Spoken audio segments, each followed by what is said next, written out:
TGL's first season officially launched at the SoFi Center in Palm Beach, Florida this month, January 2024. Terrific shot! I'm in the goddamn woods again. It's a bold attempt to fuse traditional golf with cutting-edge technology, team dynamics, and a shot clock designed to speed up play. But as the dust settles on the opening night, one question lingers. Is TGL a step forward for the game, or is it more marketing hype dressed up as innovation? By the end of this video, you'll have the answer. In the world of sports, innovation is often the battleground where longevity is decided. So when Tiger Woods, Rory McIlroy, and a selection of golf's top minds came together to create the Tomorrow Golf League, the TGL, the promise was nothing short of transformative. Couldn't be more excited to partner with Tiger and Mike on this project. The dream of TGL was born out of a vision by Tomorrow Sports CEO Mike McIlroy, who spent over 2 decades shaping the NBC's sports coverage. Every step along the way, we thought about how can we enhance the fan experience. And it starts with having the 2 biggest superstars in the game, Tiger and Rory, committed to play. 24 of the best players in the world, no, the universe, pitted against each other 3 versus 3. 6 teams in a first of its kind arena. The idea sparked in 2016 when McIlroy, while at NBC, saw the success of team-based golf events like the Ryder Cup and the President's Cup. These tournaments, played in a format where players represent the countries, bring a level of drama and emotion that individual stroke play tournaments often lack. But McIlroy's idea was really revolutionary. I tell you, that's the kind of shot that just echoes around the golf course. McIlroy realized that golf, so often portrayed as a solitary pursuit, could thrive on the excitement of team competition, especially if the events were presented with the technological flair needed to attract a young, tech-savvy audience. McIlroy also knew that sports in general were changing, and golf is no exception. The traditional methods of presenting the game on TV, long drawn-out tournaments with minimal interruptions, the final round of the 1969 Masters Tournament, was starting to feel outdated. Golf, he believed, needed to evolve, not just for the fans, but for the players as well. And this is how the TGL format was created. Short, high-energy team events played in a digital environment, with every shot tracked by cutting-edge cameras and sensors.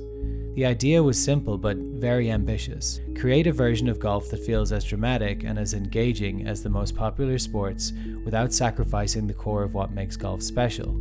The idea of team-based golf, augmented by high-tech simulators, quickly gained traction, especially with the involvement of Tiger Woods and Rory McIlroy. After multiple conversations and significant buy-in, the dream of TGL began to take shape.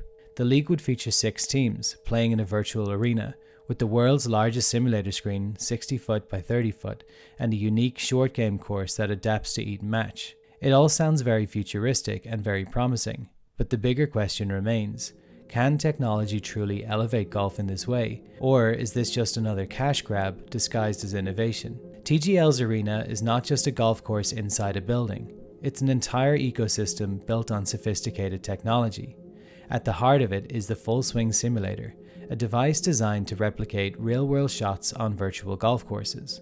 The screen itself is awe-inspiring in its scale, but it's not the only technological wonder. Each shot is tracked by nearly 73 cameras, 20 of which are robotic, and drones fly overhead, capturing almost every possible angle of the player's actions. The level of detail is extraordinary. The simulator adjusts to every shot's trajectory, factoring in spin, launch angle, and even wind conditions. While these advancements promise to enhance the viewing experience, there are undeniable challenges. For one, the technology is still evolving. In a sport that thrives on precision, the pressure is on to make sure that the virtual world accurately represents the nuances of the real thing. TGL developers have spent countless hours testing and perfecting every detail, from the synthetic turf that mimics the bounce of real grass to the green zone, which features more than 600 actuators to create unique, dynamic putting surfaces. They've worked tirelessly to ensure that even the smallest details, such as how the ball reacts to a bunker shot or the speed of a putt, are as close to the real thing as possible. However, behind the scenes, there's a sense that a lot of this is just trial and error. Perhaps the biggest challenge for TGL will be to strike the right balance between technology and tradition. Languages, etiquette, golf. Golf fans are notoriously resistant to change, especially when it involves altering the core elements of the game. While the idea of a tech-powered golf league might sound appealing to some, There's a risk that it alienates long-time enthusiasts who see golf as a traditional sport best played outdoors, in nature, with minimal interference from machines. TGL is already facing scrutiny from critics who see it as a video game version of golf, a trend that seems to be the antithesis of what the sport's traditionalists hold dear. That said, there's a real opportunity here to introduce golf to a whole new demographic. In an era where younger viewers are increasingly looking for faster-paced, more interactive sports content, TGL's aim is to bring golf into the 21st century, and this could be a game changer.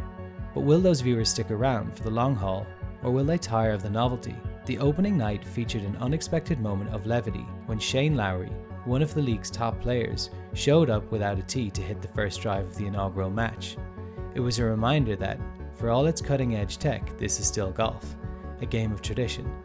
But as the first match unfolded, it became clear that the TGL's format, quick-fire, team-based with a shot clock, was entirely a different beast. Gone was the languid pace of traditional tournaments.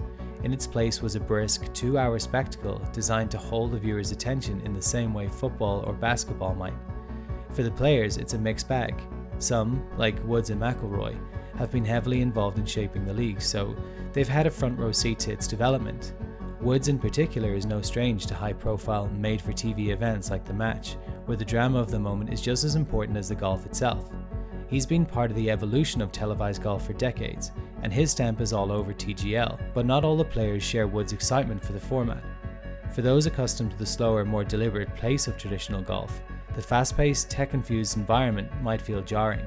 Without the calming presence of their caddies and the usual rhythm of a traditional golf round, players must rely on team strategy and real-time decision-making with an emphasis on speed. In many ways, this format is more like a relay race than a traditional golf competition, and there are real questions about whether this approach will truly bring out the best in players. The shot clock adds another layer of pressure. What happens when a player feels rushed? Will the tension elevate the drama of the moment, or will it cause mistakes that undermine the quality of the play? In the end, the players are the ones who must drive TGL's future success or failure. If the format feels unnatural to them, or if they struggle to adapt to the technology, it could sour the entire experience. Conversely, if they embrace the challenge and adapt to the new rhythm of TGL, it could elevate the league into something that feels fresh, exciting, and dare we say, truly revolutionary. So back to the key question: will this stick? The opening match of the TGL garnered nearly 1 million viewers, a promising start for the league. This number was impressive, surpassing even some of the major golf events on the PGA Tour, including the Century in Hawaii. But the big question is, will the TGL be able to sustain this level of interest throughout the season? And can it keep fans engaged long-term, or will it fade into the background as another fleeting gimmick?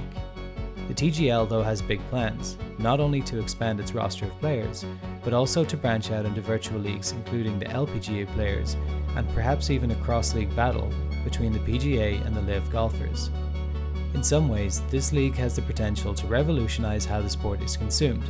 Faster, more interactive, and visually engaging. It's an idea that could reshape golf's relationship with media, and perhaps in the same way the rise of esports has transformed competitive gaming. Imagine a world where fans could tune in not just to watch their favorite pros play, but also to interact with the event in real time, predicting shots, commenting on decisions, engaging with the action in ways that traditional golf has never allowed, or even trying the same shots themselves. Is TGL about reinvigorating golf, or is it more about creating a product that's easy to sell? The sponsorship deals, the primetime television slots, the digital experiences, they all seem to point to a market-driven approach that focuses more on viewership and profitability than the purity of the sport. If the league falters, will it be due to a lack of authenticity, or simply because the technology didn't live up to its promises? And can a high-tech, fast-paced league really sustain a sport as deeply rooted in tradition as golf? TGL's season is off to a strong start, but it's way too early to say whether it will live up to the lofty expectations set for it. The technology is undeniably impressive, and the concept of team golf played in immersive virtual arenas has huge potential for something new. Will the younger generation, brought in by the glitz and the glam, stay engaged once this novelty wears off? At this stage, the TGL feels like a high-stakes gamble. It's a sport reinvented for a digital age, but with so much hanging in the balance. In the end, the question is simple. Is this the future of golf? Or is it simply just the latest in a long line of attempts to jazz up the sport for TV ratings? I may even give up golf for it. Only time will tell. By the way, we're a brand new channel uploading documentaries every week, and it's very difficult to grow when you're so small, so please help us out by throwing a thumbs up or a comment, or even better, subscribe to the channel.